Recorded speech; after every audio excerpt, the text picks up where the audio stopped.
On s'est aperçu dans plusieurs situations que les aidants fatiguaient rapidement. Ils sont psychologiquement très affectés par la pathologie Alzheimer. Tout à fait. C'est une maladie qui est très difficile à gérer.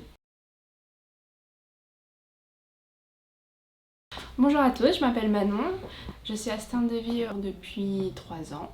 J'ai un BTS Services et prestations des secteurs sanitaires et social. Je m'appelle Valérie, j'ai une formation d'aide médico-psychologique, AMP. Je travaille auprès de personnes âgées depuis à peu près 20 ans. Son mari, plus ça allait, plus il s'épuisait dans son rôle également d'aidant. Il marchait avant en déambulateur, maintenant il marche plus. Il reste très souvent sur le fauteuil, il dort très souvent. Plus ça va, plus il commence à être désorienté un peu dans le temps et l'espace-temps. Le conseil départemental finance les interventions au domicile des personnes accompagnées. Ça s'appelle l'allocation personnalisée d'autonomie, là-bas. Et l'État rembourse une partie qui s'appelle le crédit d'impôt.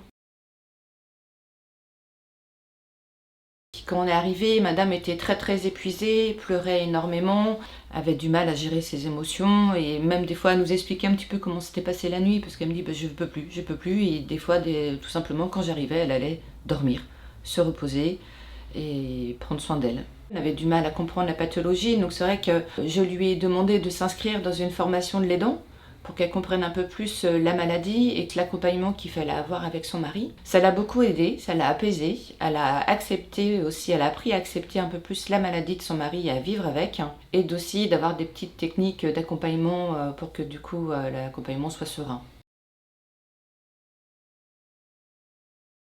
Dans cette situation, c'est vrai que monsieur des fois nous considérait un peu comme sa famille, comme quelqu'un de très proche, qu'il avait eu un métier avec des hautes responsabilités. Il avait besoin d'être occupé, encadré et avait besoin de se dépenser. Qui adorait faire la cuisine, adorait marcher. C'est vrai qu'on essaye lors de nos accompagnements de répondre vraiment aux besoins et aux intérêts de chacun. Du coup, étant donné que le monsieur avait moins de 60 ans, monsieur avait le droit à une prestation de compensation à l'handicap, la PCH. Souvent, moi, quand j'arrive dans une situation, je discute 5 à 10 minutes avec l'aidant pour prendre la température, pour voir comment ça s'était passé la nuit, quel est son état psychologique et physique aussi. Souvent, les personnes sont dans le déni de la pathologie, ont du mal à accepter. Donc c'est vrai qu'on les oriente vers des formations d'aidants et de se documenter. Lors de mes interventions à domicile, je mets un cadre, c'est-à-dire que je vais ritualiser mon intervention. J'ai une dame, Assina par exemple, que j'interviens tous les lundis pour de 9 h à midi. On va toujours faire pareil. Je vais arriver, je vais faire la vaisselle, prendre le temps qu'elle accepte ma présence. Et ensuite, je vais lui proposer d'aller choisir les vêtements pour lui expliquer qu'ensuite, il va y avoir la douche. C'est vraiment étape par étape. Ensuite, on va aller dans la salle de bain, on va faire chauffer la salle de bain. Je vais lui expliquer que du coup, on est lundi et que comme tous les lundis, du coup, je l'accompagne à la douche, on fait le shampoing, le soin. On finit toujours par sécher les cheveux et on finit par le brossage des dents. Elle accepte parce que tout est ritualisé. Ça se ancre dans sa mémoire et du coup c'est rassurant et elle sait à quoi s'attendre. C'est vrai que moi je conseille à l'aidant familial de toujours organiser la journée dans le même sens, de faire toujours la même chose au fur et à mesure.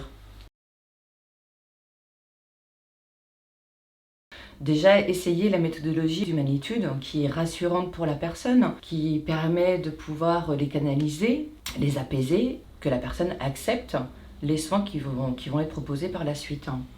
La méthodologie humanitude aide surtout à capter l'intention et la concentration de la personne sur nous, pour qu'elle comprenne au mieux les consignes et ce qu'on va pouvoir ensuite faire comme soin. J'utilise une voix assez calme, assez mélodieuse. Je joins à ma voix donc un deuxième pilier qui est soit le toucher, donc c'est un toucher main, caresse, doux, apaisant, tranquillisant, et le regard en général. Alors, chez des personnes qui ont une pathologie un peu évoluée, ça va être un regard très proche de la personne, axial et profond. La semaine dernière, j'avais été chez Iliad Dès que je suis arrivée, elle criait. Ça aurait été impossible de but en blanc de lui dire d'aller aux toilettes et encore plus de monter les escaliers, qui est déjà une grosse difficulté pour elle. J'ai pu, en utilisant Humanitude, la recentrer sur elle-même, en la regardant, en l'écoutant, en dialoguant avec elle. Ça m'a permis de passer un bon moment, car madame a repris un bon moral, une bonne humeur.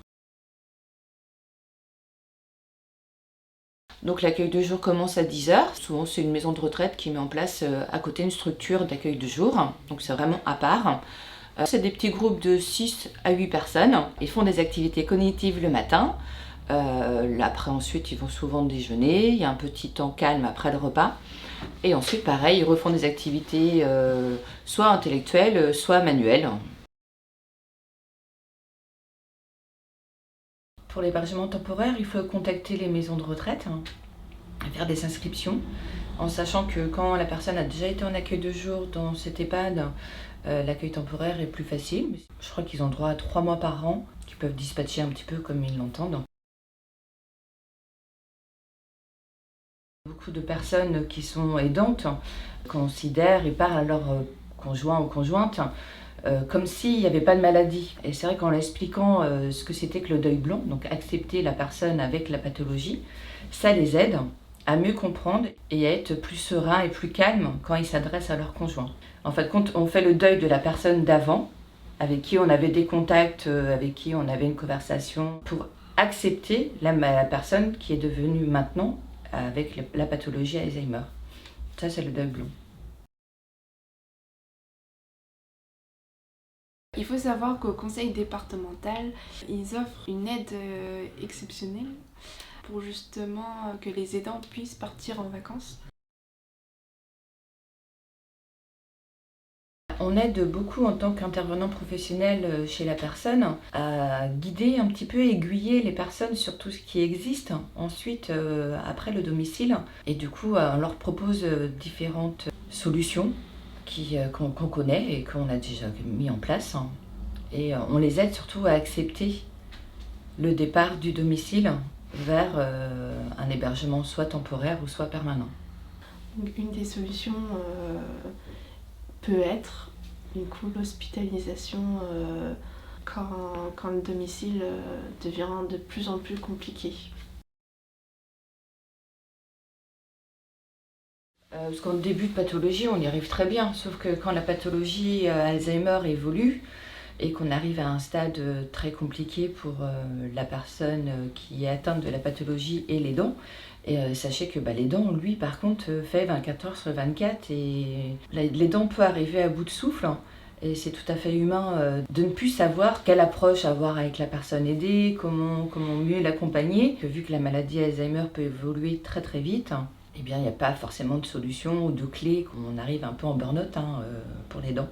Le service à domicile a aussi ses limites, et du coup, c'est vrai qu'ensuite, on les aide à opter pour une autre solution. C'est normal pour vous, les aidants, d'arriver à saturation car vous êtes humain, tout simplement, avant tout. Vous ne pouvez pas toujours tout comprendre. Vous avez le droit de crier, vous avez le droit de partir, de souffler, mais tout ce que vous faites déjà, c'est énorme. Prenez surtout bien soin de vous.